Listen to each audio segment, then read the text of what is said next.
Não tem problema. Se sabe arriar, o axixê, eu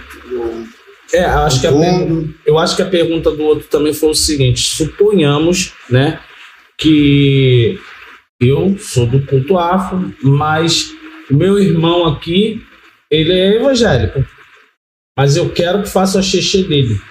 Não tem problema algum. Problema nenhum. Urubu e Boxexê, essa é a outra pergunta. Bom, então voltando aqui ao sistema de pergunta do script. Deixa eu, Agô, só responder uma pergunta, não tem problema nenhum. Se seu irmão não for feito, ele não é reconhecido pela ancestralidade. Então tem que ser feito no axé. Ele não é reconhecido, se ele não é feito, ele não é reconhecido pelo orixá. No caso, você falou que é evangélico. Eu usei esse termo para... ele é evangélico. Então, ele não fez nada para o culto. Entendeu? Ele não fez nada para o culto. Então, agora, se ele não é feito,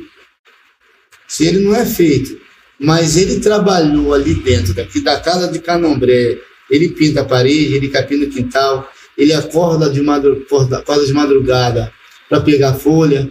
Hoje, os bichos entregam em casa. Antigamente a gente tinha que ir pro Mercadão de Madureira, galinha da Angola gritando dentro do trem, os outros encarnando na gente, a gente tinha que ir. Eu peguei essa época. Então, o Abian trabalhou muito, costurou para aquele ser feito na frente dele. Então, uma pessoa fora do culto de axé não teria o direito de um axixê?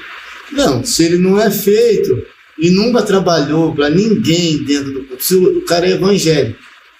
Sim. O cara é evangélico, é egum, mas ele não é reconhecido pela ancestralidade. Mas se o cara, né, não é feito, mas viveu dentro do Candomblé há tantos anos, trabalhou para todos ser feito na frente dele, tem que haver uma consideração.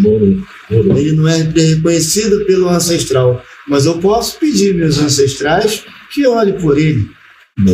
Seria até um gesto de reconhecimento. Reconhecimento, porque a pessoa trabalhou tanto dentro daquela casa. Entendeu? Mas se o cara é evangélico, nunca fez nada, para que vai real xixi? Verdade. Mestrão, passando aqui para a nova pergunta, essa talvez seja um pouco tanto quanto polêmica. Mas vamos lá. A gente tem visto uma nova tendência, por exemplo, se adentrando, o IFA entrou com muita força dentro do Brasil, obviamente, oferecendo diversos nichos. Pode ficar à vontade, pode fumar. Diversos nichos espirituais. A gente hoje conta com o Oxã do Cuni, dentro da prosperidade do IFA afro-cubano, o Xexelabá, o rei tradicional iorubá, e com isso vem toda uma quantidade de egrégoras, de cultos e coisas similares para o Brasil. A gente tem verificado que atualmente existem muitas pessoas, muitos homens que andam se iniciando no culto Egungun pela perspectiva do rito tradicional iorubá, aonde eles têm uma leitura um pouco diferenciada do que se faz dentro do Egungun Made in Brasil. Made in Brasil, entre aspas, porque foi um legado deixado por africanos antigos.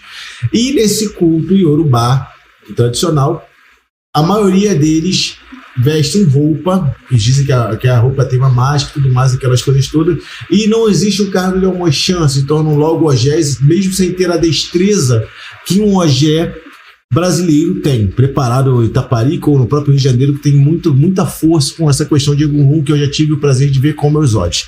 Como se daria essa relação, esse intercâmbio entre os ogés iniciados no rito tradicional iorubá, que às vezes muito mal falam o próprio iorubá, é ogé por consagração, com ogé brasileiro? Por exemplo, chega um ogé do rito tradicional iorubá, ele, mesmo sem ter essa destreza, ele é reconhecido pelo Egungun. O Egungun vai dar ele o direito de segurar um enxã e conduzir uma cerimônia junto com vocês? Não. Existe esse intercâmbio? Como se dá? Não.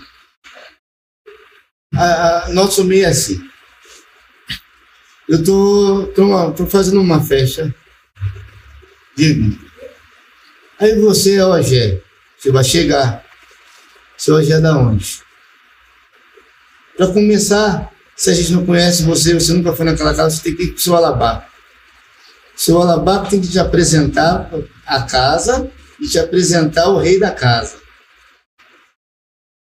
Eu já fui em festa de Egum sozinho depois de confirmado o ogé, eu fiquei por lá de fora. E todos me conheciam. E a maioria dos ogé que estavam lá, todos eles se ajoelharam para que eu pudesse ser confirmado ao Ogé. Mas eu não fui no Alabar. E é assim que funciona.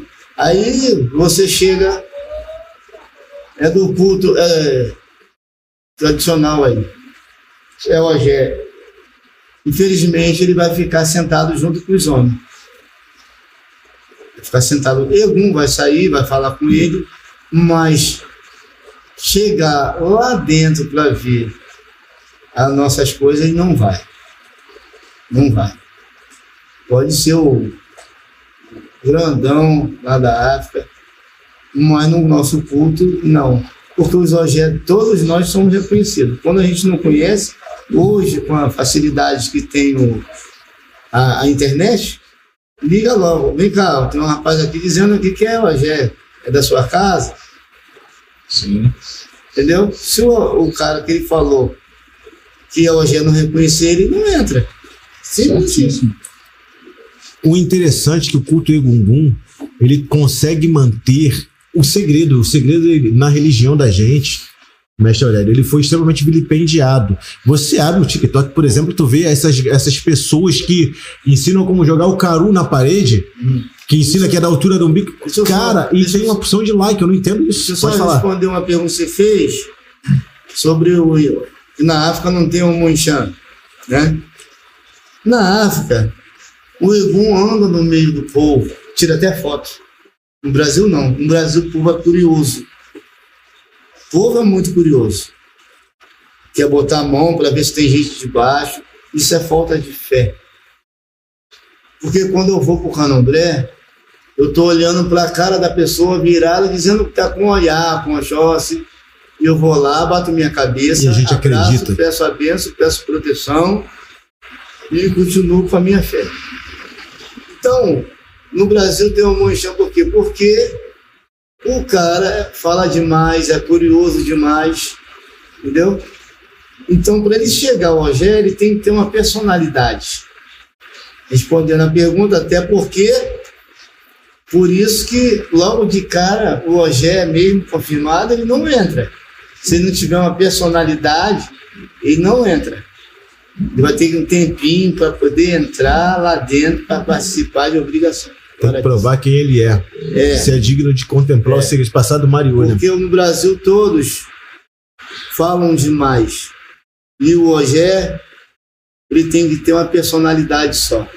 Ele não tem que saber as coisas. Se eu for no Candomblé ver um orixá tropeçar, eu não vou falar nada, eu vou ficar quieto. Mas tem muita gente que vai ver, o santo tropeçou, caiu, tá entendendo? Então, no culto Egungun isso não vinga.